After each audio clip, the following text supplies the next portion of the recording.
Today we have 3 PS5s that we need to fix here at Keystone Micro Soldering. We have 2 with bad HDMIs, and then we have one that is no power. It just has 1 beep. PS5 number 1 is ready. We just needed to replace the HDMI port. So it should switch over here in a minute. There we go. So that's PS5 number 1. HDMI done. All right, this is a digital edition, PS5 number 2. And this one also has bad HDMI.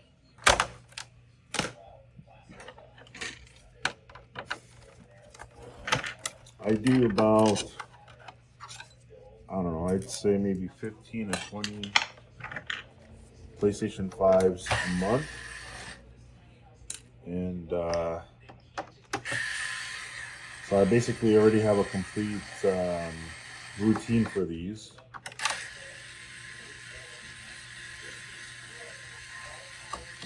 I'll go ahead and kind of show you how I go about fixing these. So I always like to take the fan off first. Good. That should just come right off. This one's going to be really dusty. So I don't like to remove the screws from the upper shell. I like to just make sure every single one is not screwed in. And then I like to put it on top of the fan. No sense in putting them to the side or anything like that. Plus the PlayStation 5 has like, I don't know, I think like 70 or 80 screws that you got to take apart as well. And when you're doing 15 to 20 to 30 of these a month, it really does get kind of annoying to have to remove that many screws. So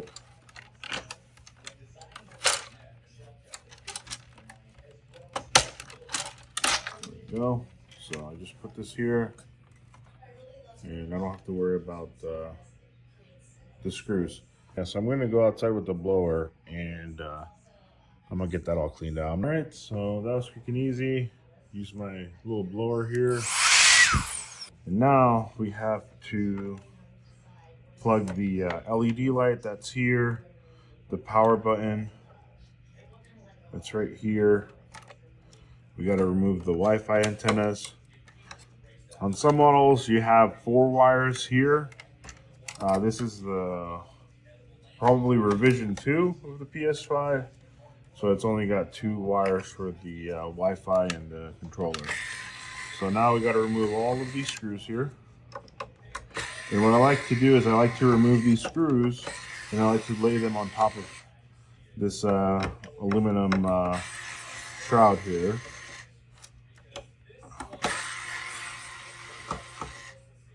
So here's 5, 6.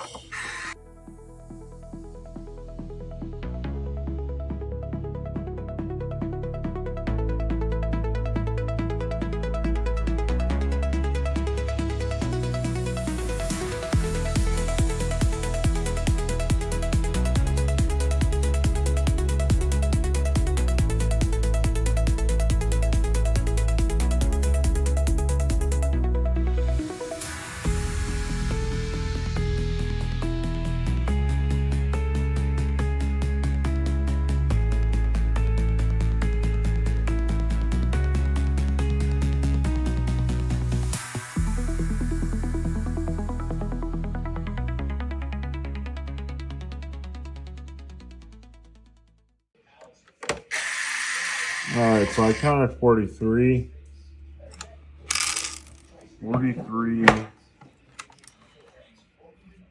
Torx 9 screws that you have to remove. That's why I got that driver there, that electric driver, because doing this by hand is a little bit much.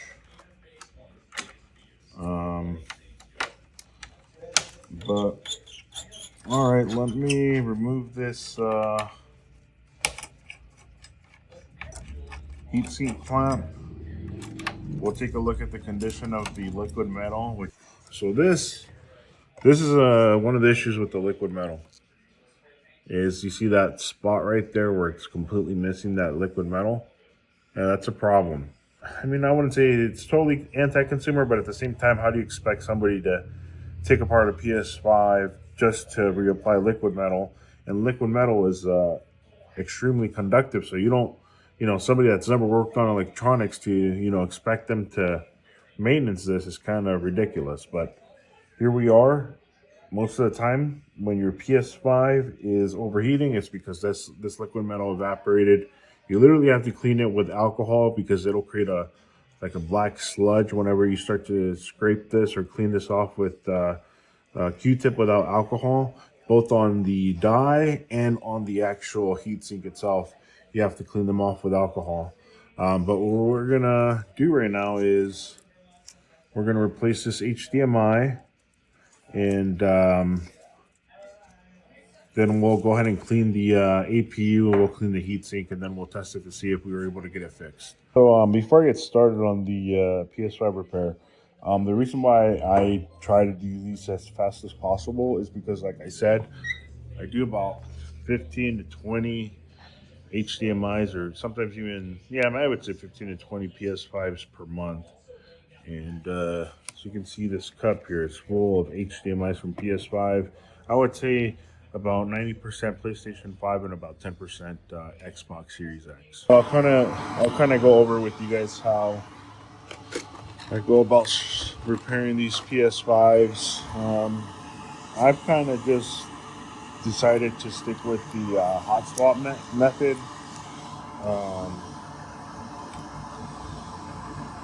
It just it's a lot faster for me to do.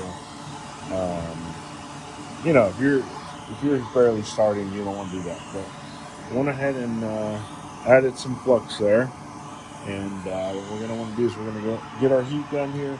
We're gonna hold the heat gun under the PlayStation 5. Now I'm holding the phone with my right hand. So let's see if I'm able to do this or not. We'll see. This is the first time I tried to replace the HDMI while holding my iPhone with my right hand. So let's see what happens here. Basically, you don't want to go directly onto the HDMI port because the actual PCB is cooled down. It's not warm, so I like to kind of warm up the areas around the HDMI first, and then I will just go ahead and hold it right under the HDMI after that. You want to make sure that you remove the little sponge that's under the HDMI port. If you don't remove it, you'll quickly realize that something's under there because it really stinks when you heat it up with the hot air station. So, you'll want to take that into account. Make sure you remove the sponge that's under the HDMI port of the PS5. You don't want to just overheat it and smell that stuff. Hi, how can I help you? All right, so let me look at this under the microscope and see if it's melted yet or not.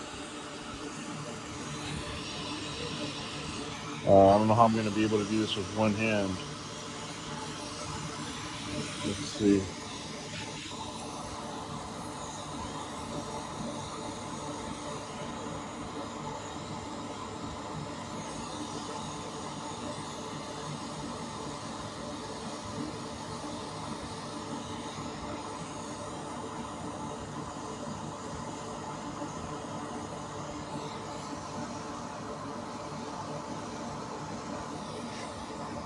All right. So I still need to use both hands, but here we are. We're going to want to check that the HDMI didn't get burned internally. Nope, looks good. Want to make sure that the PS5 HDMI port is straight. Yep. And then obviously we're going to want to go over those pins under the microscope. But yeah, I'll check back with you guys after the PS5 is fully assembled and I have it connected to the TV. All right, I'll be back. So I figured I could just hold the phone with my left hand and solder those pins with my right. So let's take a look here and see what we can do.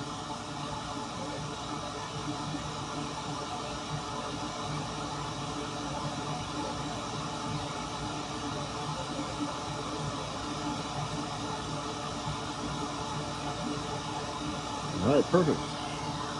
So all I did was basically touch up the pins. Let's see if we can get a good shot of it here. There we are. So those pins are nice and soldered on there. So let me reassemble it and then I'll check in after I'm done here. All right, so I went ahead and cleaned out the board. Checked all the pins, make sure none of the pins are moving. Here's the old HDMI. All right, so let me turn off the fume extractor. So what I'm going to do here is I'm going to clean that with alcohol and then reapply the liquid metal, and then I'll get back. All right, so this is how the dye is supposed to look right here. You know, there's no, the liquid metal is all over the dye.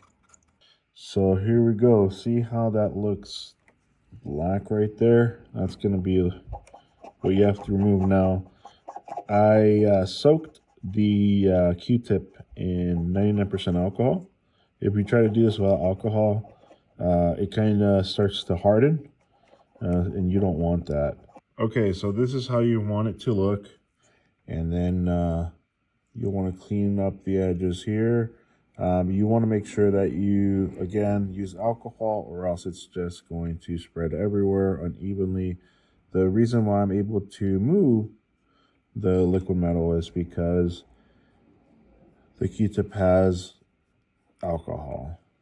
Okay, so I put some alcohol on the Q-tip here, and we want to clean that out.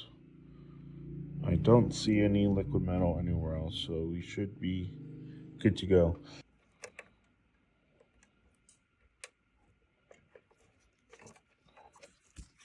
We want to plug in. This one I usually don't plug it in, but I'll just go ahead and plug it in now.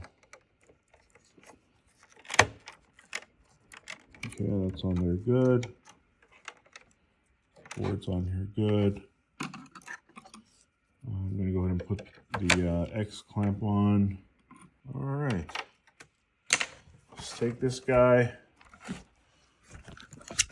Okay, let's go plug this in and see if it works. Plug in the power. And then I'll make sure to put that little sponge back on there before I reassemble it. Let's see what happens. Okay, beeped. Now we're gonna get a picture. There we go. So, you know, if you need a PS5 repaired, like I said, I do a ton here. I'm located in Newcastle, PA. I'm across the Giant Eagle on 422. If you need your PS5 done, bring it in to me. I have the best prices. Nobody can beat my prices because I actually do in-house micro soldering. I don't have to send it to anybody else so that, you know, I don't have to give somebody else a cut and charge you more. So, you know, just visit me here at my shop at Keystone Micro Soldering, and I can fix your PS5 in about an hour or less. I do a ton of these every month. If you're from Boardman, Youngstown, or Butler, Pittsburgh, you're welcome to stop in. You can set up an appointment on my website if you need to, or you're welcome to just walk in. So let me reassemble this, and then after this, we need to work on the PS5 that does not power on. It only has one beep. All right, see ya.